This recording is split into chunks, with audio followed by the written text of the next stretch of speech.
A última aula, falei sobre demência de Alzheimer, que é o tipo mais comum de demência. Nessa aula, eu vou falar sobre os outros tipos de demência. O segundo tipo mais comum de demência é a demência vascular. O que representa essa demência vascular? Ela é causada por insultos vasculares no cérebro. Esses insultos podem ser isquêmico ou hemorrágico. Eu já expliquei um pouco sobre isso, mas vou falar de novo. O isquêmico, quando tem uma oclusão, um entupimento de uma artéria, e o entupimento dessa artéria faz com que morra aqueles neurônios. Vai ter falta de oxigênio, vai ter falta de nutrientes, principalmente glicose, e aqueles neurônios vão morrer. Os insultos vasculares hemorrágicos é quando rompe, estoura uma artéria, estourou um aneurisma, ou uma crise hipertensiva onde uma artéria rompeu, e vai ter transbordamento de sangue para dentro do tecido cerebral. Então, o dano do neurônio ele é causado por essa hemorragia. Como que é a manifestação da demência vascular? A demência vascular, um ponto importante é que ela ocorre em degraus. O paciente está bem, teve um pequeno AVC, piorou. O paciente está bem, teve um pequeno AVC, piorou. O paciente está bem, teve um pequeno AVC, piorou.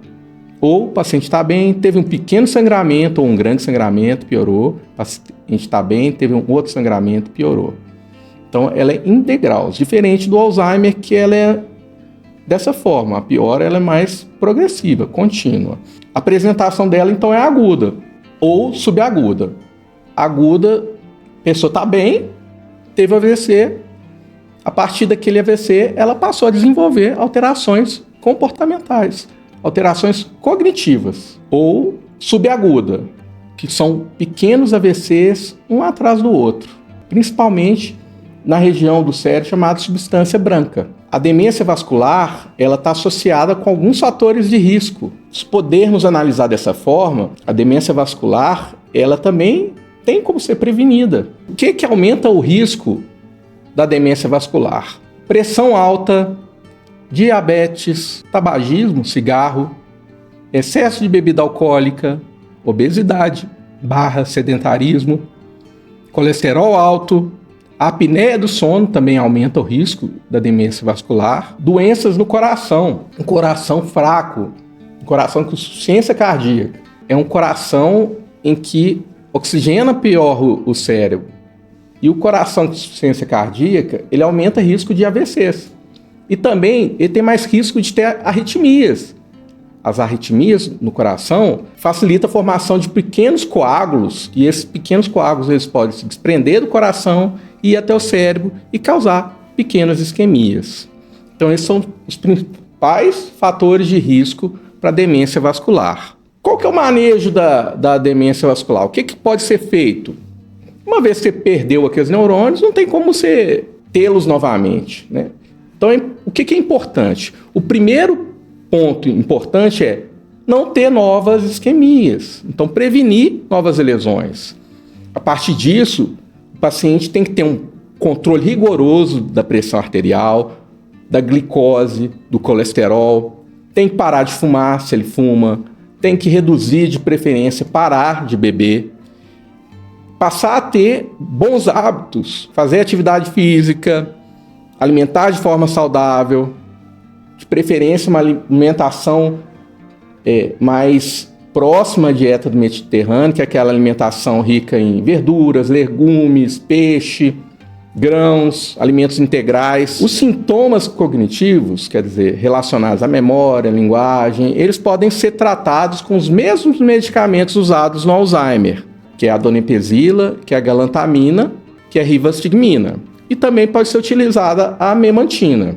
A fisioterapia é importante.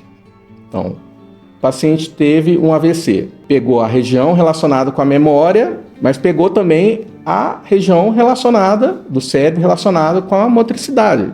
Ele parou de mexer o lado direito do corpo. Então, a fisioterapia é importante para fazer essa reabilitação motora. O paciente teve um AVC, está com dificuldade de falar, a fonoaudióloga vai auxiliá-la no tratamento. E o acompanhamento médico, o médico tem que estar ali presente para estar auxiliando o paciente a tomar as decisões, a orientar com relação a quais profissionais tem que procurar, para ajudá-lo no controle dos fatores de risco. Demência mista. A demência mista, ela quando ocorre uma associação de outra demência junto à demência de Alzheimer, principalmente a demência vascular. Então, é relativamente frequente a demência mista, que é o paciente com Alzheimer mais demência vascular, que é aquele paciente já diagnosticado com Alzheimer, que está tendo aquela piora progressiva da doença e de repente, teve uma piora muito grande, aguda, piora súbita. Naquele momento, houve uma pequena isquemia no cérebro, ou um pequeno sangramento, e fez com que ele tenha essa piora súbita por um evento vascular. Então, isso é a demência mista ou combinada. E os medicamentos são os mesmos medicamentos que são usados no Alzheimer e os mesmos cuidados que tem que ser tomados com o paciente com a demência vascular isolada, que é controle de pressão, controle de diabetes, controle do colesterol, parar de fumar, parar de beber. Um tipo de demência muito importante ser estudado e nem sempre tão conhecido pelas pessoas em geral e até mesmo pelos médicos é a demência com corpus de Levy. Uma curiosidade, eu já escrevi até um artigo sobre o assunto, lá na época da graduação, falando sobre o que é a demência com corpus de Levy. Se alguém tiver curiosidade, escreve aí no comentário que eu encaminho esse artigo. Ela é a terceira principal causa de demência. Então, ela vem em seguida da demência vascular. A primeira causa, demência de Alzheimer. Segunda causa, demência vascular. Terceira causa, demência com corpus de Levy. Sendo que ela é a segunda causa de doença neurodegenerativa. Que a demência vascular não é neurodegenerativa. Vocês lembram lá daquelas primeiras aulas? Ela é não degenerativa. Então, a demência com corpus de Levy é a segunda causa neurodegenerativa. E é uma mistura de sintomas que tem na demência com corpus de Levy. Que é a demência com sintomas parkinsonianos, né, parecidos com Parkinson, alucinações visuais, uma flutuação da cognição. Então, o paciente, às vezes, está com um nível de cognitivo bom, de repente ele piora um pouquinho, aí melhora e vai flutuando, e uma sensibilidade aumentada a alguns tipos de medicamento. Vou explicar melhor para frente. A origem da demência com corpus de Levy está relacionada com a agregação anormal de uma proteína chamada alfa-sinucleína. Fala-se numa patologia relacionada à alfa-sinucleína. Essa proteína ela vai agregar, vai causar toxicidade nos neurônios e a localização onde essas proteínas vai estar que vai causar os sintomas, os sinais dessa demência específica. Essa agregação anormal da alfa-sinucleína chama corpus de Levy. No Alzheimer, placas amiloides. Na demência com corpus de Levy, corpus de Levy. Quais são as principais características da demência com corpus de Levy? DCL. Sinais parkinsonianos, onde o paciente vai apresentar uma rigidez muscular, uma rigidez nos músculos, uma lentidão nos movimentos, uma lentidão para executar alguns movimentos, uma lentidão para caminhar. Ele tem uma tendência a ter uma estabilidade postural e, com isso, quedas. O tremor, ele geralmente afeta os dois lados do corpo, o lado direito e o lado esquerdo, diferente da demência, da doença de Parkinson isolada, que é unilateral. Na demência com corpus de Levy, os sintomas parkinsonianos, eles afetam os dois lados. O paciente, ele tem uma flutuação cognitiva, onde tem uma variação súbita e marcante na atenção, alerta e capacidade de pensamento ao longo do dia. E é uma característica muito grande da demência com corpus de Levy. Alucinações visuais precoces. As alucinações visuais na demência com corpus de Levy, ela acontece mais no início da doença, enquanto as alucinações da demência de Alzheimer vai surgir mais no final da doença. E essas alucinações na demência com corpus de Levy são alucinações muito claras, são alucinações bem formadas, são alucinações que se assemelham muito com os objetos reais. Então ele enxerga uma pessoa muito bem. Ele tem uma alucinação visual, enxerga uma pessoa muito bem, enxerga um animal muito bem, enxerga uma árvore muito bem. Eu tinha um paciente que a alucinação dele é ver plantas, ele via planta para todo quanto é lado. Uma outra manifestação da demência com Cox-Levy é transtorno comportamental do sono REM, que é uma alteração do sono que ocorre no sono REM, onde o paciente ele tem uma hiperatividade motora muito grande. Movimentos bruscos durante o sono. Geralmente ele faz aquilo que ele está sonhando. Então, se ele está sonhando que ele está correndo, ele está lá mexendo com os pés como se ele estivesse correndo. Se ele está sonhando que ele está batendo em alguém, ele está lá batendo contra a parede. Às vezes, tem algumas situações até graves em que ele causa uma lesão no companheiro, na companheira. Síncopes e quedas.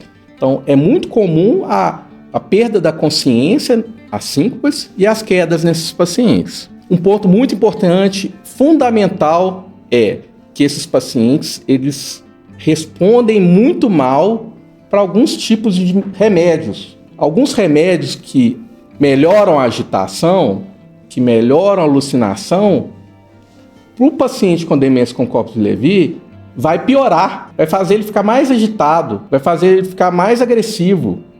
E às vezes a gente chega ao diagnóstico desse tipo de demência por esse motivo. O paciente está alucinando mais, o médico vai lá, passa um antipsicótico e ele fica pior. E em alguns casos pode acontecer até um evento gravíssimo que chama síndrome neuroléptica maligna, que é alteração nas enzimas musculares, febre alta e uma grande rigidez. Nesse paciente específico, é interessante evitar esses remédios, evitar os antipsicóticos, evitar os neurolépticos. Ô Camilo, que remédio que é esse?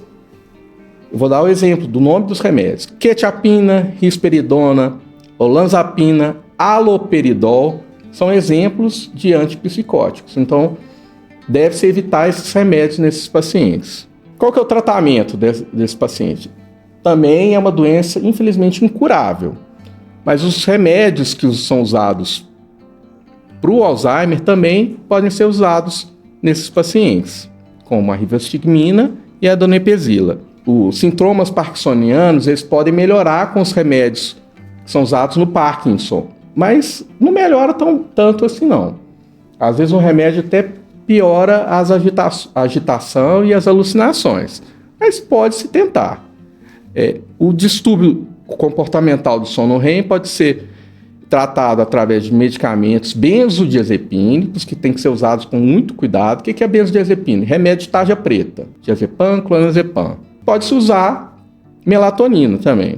Então é importante fazer o diagnóstico da demência com Cox-Levy, por quê? Porque esses pacientes respondem muito mal aos neurolépticos. E isso pode, inclusive, causar o óbito deles. Um outro tipo de demência degenerativa, que eu até citei há pouco, é a demência frontotemporal. Ela é progressiva e afeta principalmente a região frontal do cérebro e as regiões temporais. Ela representa de 5 a 15% de todas as demências, sendo que quando pegando as demências precoces, pré-senis, ela representa de 20 a 30%. Ela é causada pela agregação anormal da proteína tau no cérebro e os principais sintomas que são observados são sintomas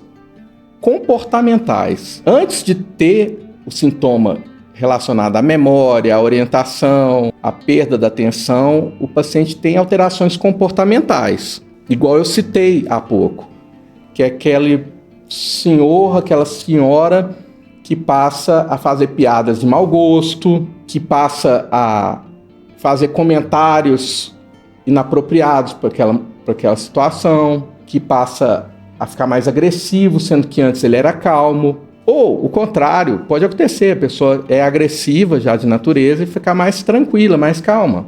E esse tipo de demência, como ela afeta também a faixa etária pré-senil, ela pode ser confundida com alguns transtornos psiquiátricos, e às vezes demora para ser feito esse diagnóstico. Então passa em vários tipos de médicos até chegar ao diagnóstico de uma demência frontotemporal. Ela pode ser dividida entre 3 tipos. Uma variante comportamental, onde há uma alteração principalmente de comportamento, uma variante semântica, onde tem uma alteração da linguagem, e uma variante que é a afasia progressiva não fluente. Os principais sintomas e manifestações da demência frontotemporal. Eu já citei algumas, né? Alterações comportamentais e de personalidade, mudanças emocionais, a pessoa passa a ficar mais irritada, mais apática, dificuldade também com a relação à linguagem, à capacidade de se comunicar, comportamento social também, julgamento social, dificuldade em seguir normas sociais apropriadas, comportamentos compulsivos, é algo que pode acontecer, passar a comer muito, ou um comportamento compulsivo de ordem sexual, uma hipersexualidade, cúmulo, né? Aquele comportamento acumulador de ficar acumulando coisas desnecessárias dentro de casa, né? Pega na rua latinha, tampinha e a casa acaba virando um lixão. Existe uma manifestação da demência frontotemporal onde há sintomas motores, bem semelhantes àqueles que são observados na esclerose lateral amiotrófica, na ELA. O diagnóstico da demência frontotemporal. Assim como a demência de Alzheimer, assim como a demência com corpos de Levy, a demência frontotemporal, o diagnóstico é clínico, continua dependendo da avaliação médica, dos testes cognitivos, da avaliação neuropsicológica, daqueles exames de rastreio, né, que são solicitados, exame de sangue, exame de imagem, ressonância, mas existem alguns outros testes laboratoriais que ainda não são utilizados em grande escala que podem auxiliar também no diagnóstico, que é a análise do líquor, que são testes genéticos, porque a demência frontotemporal tem uma hereditariedade muito forte, muito grande. Ponto importante, a demência frontotemporal ela pode ser confundida no início com doenças psiquiátricas, como eu citei há pouco. Depressão, transtorno de espectro autismo, ou a própria demência de Alzheimer. O tratamento, não existe um tratamento específico para demência frontotemporal. Geralmente vai se tratar das coisas com medicamentos que vão tratar das questões comportamentais, antipsicóticos, às vezes antidepressivos, medicamentos para auxiliar no sono. O tratamento não medicamentoso é importante, terapia ocupacional, fisioterapia, fono. Melhoria dos estilos de vida, atividade física é importante, cuidado com a alimentação, controle da saúde como um todo, porque não é porque ele tem a demência frontotemporal que ele não pode ter um AVC e passar a ter uma demência vascular. Então tem que cuidar desses fatores também. Agora eu vou falar sobre a demência da doença de Parkinson, que é uma demência que afeta os pacientes com doença de Parkinson e ela vai estar presente na fase final da doença de Parkinson. Às vezes ela pode ser confundida um pouco com a demência com corpo de Levy. Mas se for analisar, a demência da doença de Parkinson é que o paciente já tem um diagnóstico de Parkinson há anos e passou a ter alterações cognitivas. Cerca de 75% dos pacientes com Parkinson vão desenvolver essa doença. O paciente tem uma dificuldade muito grande de executar tarefas, uma lentidão no processamento, uma alteração na localização, uma alteração da memória. E um ponto que tenta se diferenciar a demência da doença de Parkinson da demência com corpo de Levy é esse marco temporal de 12 meses. Então, os sintomas parkinsonianos, os sintomas cognitivos, né? O paciente tem sintomas parkinsonianos, ele tem tremor, tem rigidez, tem lentidão de movimento, apresenta alterações cognitivas no intervalo menor de um ano, a gente pensa numa demência com corpo de Levy. Se as alterações cognitivas acontecem de forma mais tardia, mais de um ano, pensa-se numa demência da doença de Parkinson. Na demência da doença de Parkinson podem ter alterações comportamentais também, como alucinações, delírios, e é muito frequente. E esse paciente ele pode receber os antipsicóticos, diferente da demência com corpo de Levy, que os antipsicóticos causam uma piora muito grande nos sintomas. mas também tem que ter um cuidado. A rivastigmina, que é um medicamento utilizado na demência de Alzheimer, ela responde muito bem nesses pacientes. E a donepezila se utiliza também, mas não tem muita comprovação científica. E a memantina, a gente não sabe muito bem sobre o benefício da memantina para a demência da doença de Parkinson. Sobre o tratamento não farmacológico dessa doença, é a reabilitação cognitiva, que são aqueles exercícios para estimular o cérebro, a fisioterapia, a fonoterapia também vai auxiliar esses pacientes, o exercício físico ele é importante, e o acompanhamento psicológico, o suporte psicossocial. É importante o paciente com demência da doença de Parkinson, assim como outras demências, eles estarem inseridos no ambiente, numa comunidade, ter um senso de pertencimento. Por último, a demência causada pela hidrocefalia de pressão normal. O que é a hidrocefalia de pressão normal? É um acúmulo de líquido dentro dos ventrículos, né, que é uma estrutura do cérebro, mas esse acúmulo, a pressão desse líquido dentro dos ventrículos é normal, por isso que é hidrocefalia de pressão normal. Existem 3 sintomas que fazem parte da tríade dessa doença, que é alteração de marcha, alteração de memória e incontinência urinária. Então, na hidrocefalia de pressão normal, são esses 3 sintomas que ocorrem na doença: alteração da marcha, alteração cognitiva e alteração no controle da urina. Quem teve traumatismo craniano, uma hemorragia cerebral ou uma meningite, tem mais risco de ter essa hidrocefalia de pressão normal. Como que é o diagnóstico? Primeiro, você tem que suspeitar dessa doença. Segundo, os exames de imagem, a ressonância, tem que mostrar as alterações que são observadas na hidrocefalia de pressão normal. E um outro teste é o TAP teste, que consiste na retirada de um líquido, do líquido cefalorraquidiano, do líquor da espinha, né? Uma quantidade de 30 a 50 ml, geralmente é 50 ml, e quando se tira esse líquido, geralmente o paciente melhora a marcha, então ele melhora a capacidade dele de andar. Então esse é um dos testes mais sensíveis para dar esse diagnóstico. E qual que é o tratamento?